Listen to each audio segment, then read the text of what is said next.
Today we are going to discuss our emergency plan and procedure.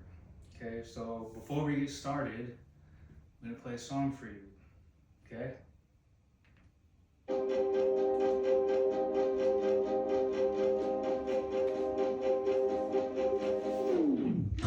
If you stay ready, you ain't gotta get ready.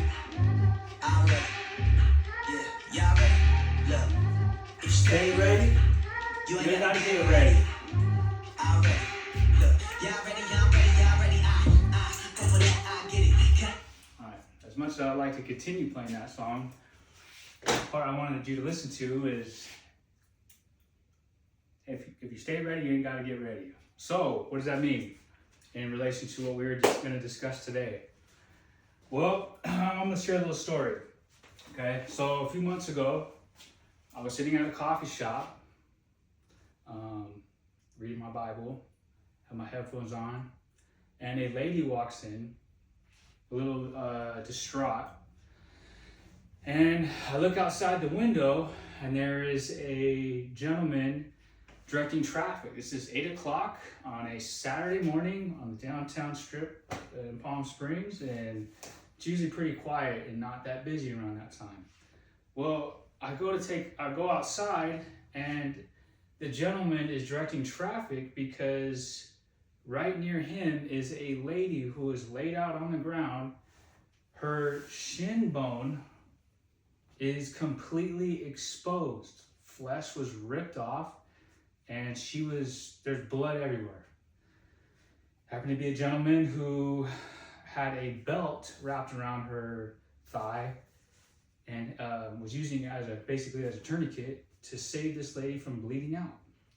And it was at that moment that I realized, like, oh dang, I am not prepared for emergency situations. So, as your teacher, I'm going to go a little bit above and beyond maybe what our school may have us do as emergency plans and procedures. So, can anyone? You have a worksheet in front of you. There's a few questions to consider. You will fill them out as we go along. So, what are some common emergency situations that we can encounter here at school? Well, there's a few. You can have weather situations where there's floods or fires, tornadoes, hailstorms, and then other things we can encounter is power outages. We can encounter, God forbid, a school shooter. Okay, so with those particular emergency situations, can somebody think of some common services that may be disrupted during an emergency situation? A few that come to my mind are emergency services, like the access that they have to us may be limited, or they may be slowed down, or they can't get to us at all.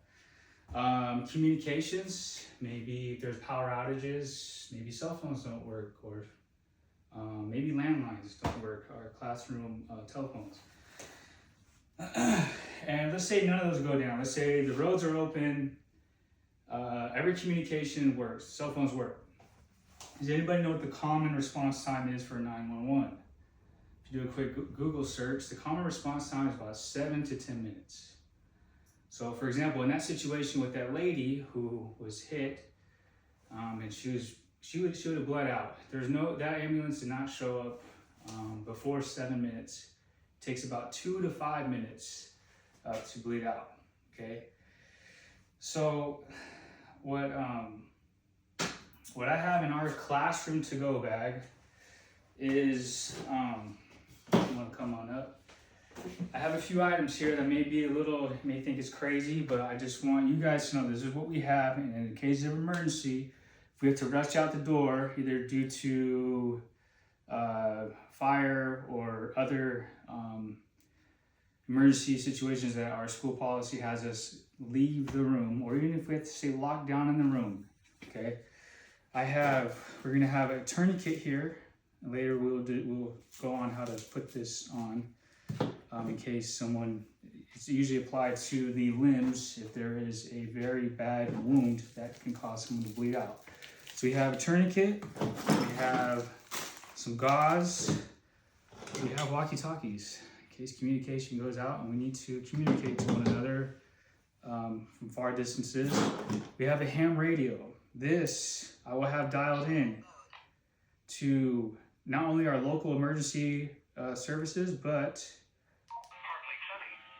weather. Okay, this is constant weather updates. I will have a power source, so if we are out of power, we need to charge phones and whatnot.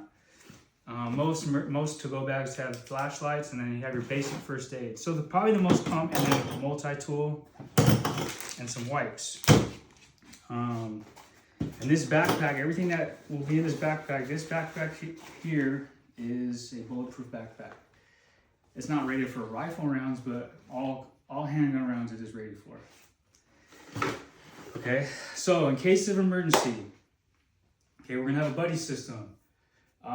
So today you're going to pick one person that is going to be your buddy for the rest of the year. That's going to be your buddy for in case of emergency situation and we need to vacate the room. You two will be buddies and just look out for one another. If something was to happen to me, one of you guys would take this bag that would be by my desk and be responsible for what's in it. Now, I'm going to tell you guys something.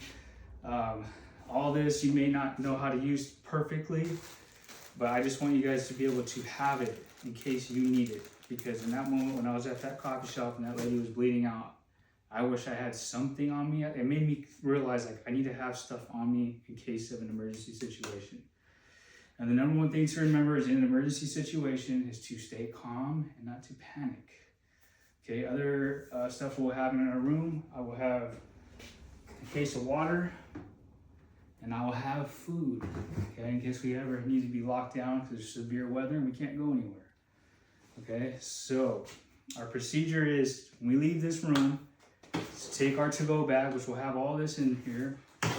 In case of water, maybe I'll carry that. And if I'm not here, if someone wants to volunteer to grab it, please do so. And I'll have you guys write down a list of items that you think maybe, I want you guys to come up with a list, or if there's anything you want to add to our emergency to-go kit, maybe there's something here that I don't have, that maybe we need, that can fit in here. Okay, and then on your worksheet, I want you to write down any questions you have for particular emergency situations that we should discuss, because I want you guys to feel as comfortable and safe as possible in an emergency situation. Okay, and I should have clarified this in the beginning of the video, but I'm in the program for special ed, so I'm expecting my class size to be small and preferably working with older kids, so maybe high school age. So yeah, all right, thank you.